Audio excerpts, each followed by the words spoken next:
First of all, Dr. Camila De Mattos is a tumor surgeon at Skåne University Hospital in Lund, Sweden. She is a founder and president of AMOB, which is loosely translated as the Association of Female Orthopedists of Brazil, as well as being a founding member of WOW, or WOW Ortho, or Women in Orthopedics Worldwide. This group promotes and empowers and advances women in orthopedic surgery. Dr. De Mattos' talk is on mentorship to support diversity, the Brazilian experience. Thank you and welcome, Dr. De Mattos. Thank you so much. It's a pleasure to be here. Like Ron presented me, I'm Camila De Mattos. I'm an orthopedic oncologist surgeon. I am Brazilian, but I live and work in Sweden since 2018. And this talk, I hope it will help to show my role in AMOB and the power of the internet, the power of collective, and the importance of using technology and social media to do good. But first, a little bit on AMOB. We usually say in Portuguese, AMOB. So it was founded last year during the pandemic, everything digitally, July 2020. Currently, we have 670 registered women.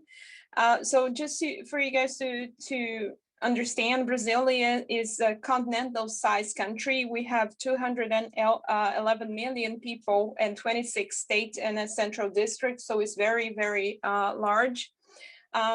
So you guys know a little bit about our orthopedic history. We have our national association, SBOT is called.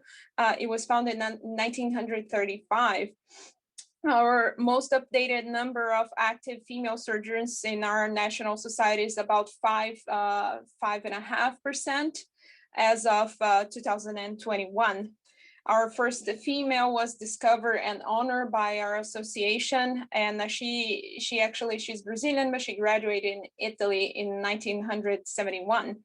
So we form AMOB is a group that involves orthopedic surgeons, medical students, residents, and women that are interested in orthopedics. We have a board with 9 different women and committees. So we're independent from our national society as of today. And a little bit about who we are. So this is the percentage of women that are part of AMOB. So you see the greens, the blue here is medical students. It's very important for us to register medical students and residents, the red one here, as part of the our association, because they're active part of our association, and we believe that they are our future. They help us not only with being registered with our numbers, but they also play a collective, they help with our collective structure that runs AMOB at this point. Since as of now, we have no paid memberships, everything is done with the collective effort of the members and the board. So, to talk a little bit about diversity, this AMOB is the first orthopedic association in Brazil to ask about race and ethnicity. This is in Portuguese here. Unfortunately, we started to ask a little bit later, so we, as of now, we only have 212 answers. The blue one is white. We have about 5% Black women and about 19% PADA. PADA is a term that is official still in Brazil. It's a mix of Black people and white people. There's a lot of discussion in race in Brazil currently. A lot of people that are considered PADA, they feel like they are Black, and there's still a lot of discussion with this term. And just so you guys know, Brazil still have a lot of racism, and it was the last country in Western world to abolish slavery. And so racism is still a big issue.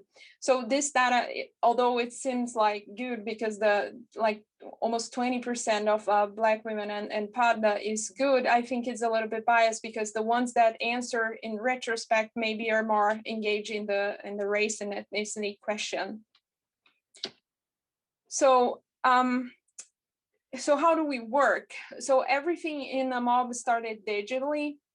We try really hard to promote our association via social media, and our most important communication tool is as of now Instagram, and also our messaging groups. In our social media, we talk about race and ethnicity and approach openly subjects such as structural racism, Black people in medicine, discussing openly how orthopedics can be more inclusive. And we also have a pioneer project, which is a project to show the pioneers in the whole country, in each state, because Brazil is very fixed in just like in the US, you have like New York and LA, Brazil has Sao Paulo and Rio de Janeiro. So we try to lift up and honor the first orthopedic females in all the other states. So this is our pioneer project right now. And okay, so to talk about a little bit, our messaging groups is very important, because with our messaging group, we have different types of groups, and we have different committees and different types of groups to each committee. So in those groups, women feel a little bit more comfortable to discuss, to share, and report and question. It's easy to find similar stories and mutual support. Some people have Facebook. The women in Brazil choose messaging groups. It works really well for us. At this point, we have different platforms like Telegram and WhatsApp. In Telegram, we have a group with around 405 women, and our biggest group in WhatsApp is 257, which is the most you can have. So in those groups, so the medical students, they have their own group, but they are stimulated to be part of the collective work of AMOB. So if they want to engage a little bit more, they can be part of different committees, like the regional committee, the scientific committee, and the media committee. A lot of what we do is with the help of our medical students.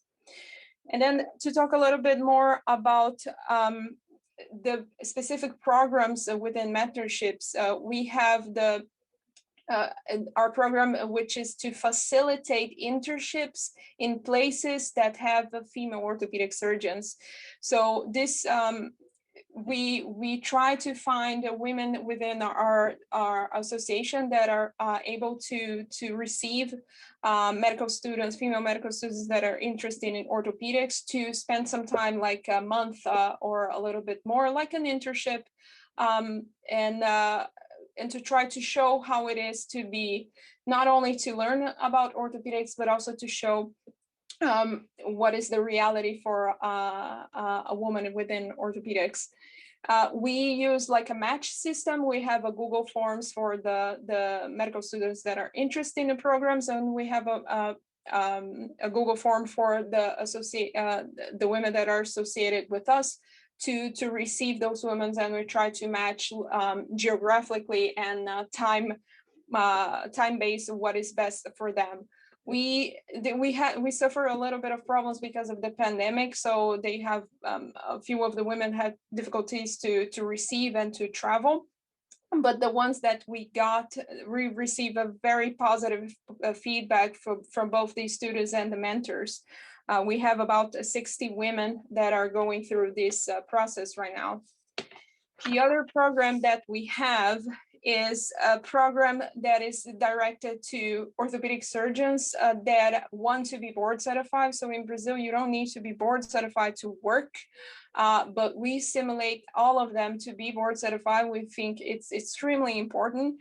And we found out with our messaging groups that a lot of the women, they didn't get board certification because A lot of the reasons that are related on being female in orthopedics, like they were pregnant near the boards, is you can take your boards just one date in Brazil as in the beginning of the year. So some of them were pregnant, they were afraid to do the test and because it's a 2-day test while they were pregnant, they didn't have time to study. And then time passes on, life happens, and then they feel they don't feel the stimulus, and they feel, and it's coupled with shame and a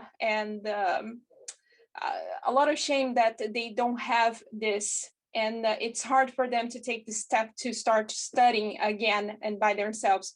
So we gather our associated women that want to help with study plans, with Google Classroom, and give lessons and help them to study, but also a closed message group that there's no judgment. They are free to speak why, or to have questions that are technical or within like topics, or also to talk about why they didn't do their boards. And it's been very, very positive. We got a few women, around 15 right now, that are in the group, and a lot of associated women that are helping with that. Around 15% of the women with us, they are not board certified, the women, the orthopedic surgeons within AMOB that are registered. So it's a lot, and we want to help them. And it's being very positive. This is a very new program, but already having a lot of impact. And just to summarize, we also have other projects that are not specifically into mentorships, but we're going to share international experience and stimulate women to find different paths. Sometimes they are afraid to take to the international fellowships or do something that is different just because they never met someone that did that. We have inspirational women, and we try to show diversity in different fields. We are openly to every types of genders and sexual orientations, and this is like not, this type of support is not seen openly. Of course, most of the societies, they support that, but not openly as we do in our social media. And we have close contact with the other medical students, not just female orthopedic surgeons, because in Brazil they have leagues, orthopedics leagues that of the medical students that are interested in ortho. So we try to help them with lectures and projects as well. So I just want to, we're not done yet. It's a lot of work to do throughout mentorship, and also trying to understand how women get into orthopedics in different countries. The culture changes, but we have similar problems and local problems that need to be discussed and to find solutions both locally and globally. Thank you very much for listening. And this is my email if you have any questions. Dr. De Mattos, thank you so much for the wonderful lecture. Kudos to you to encourage board certification. One quick question: how is the culture changing from AMOB's work amongst male surgeons in the country? Well, we have very positive feedback from a lot of leaders within subspecialty societies, and support from them that we try to do everything independently, and we did not push anybody to support us, and this support came naturally. This is a very, very satisfying and gratifying feeling, because it shows that our little ant work and a lot of patience, it pays out, and positive reinforcement, it pays out. Thank you. We're so proud of you and supportive of your work. Please stay on for some questions later. I think we're going to move on now, but wonderful talk. Thank you again. Thank you.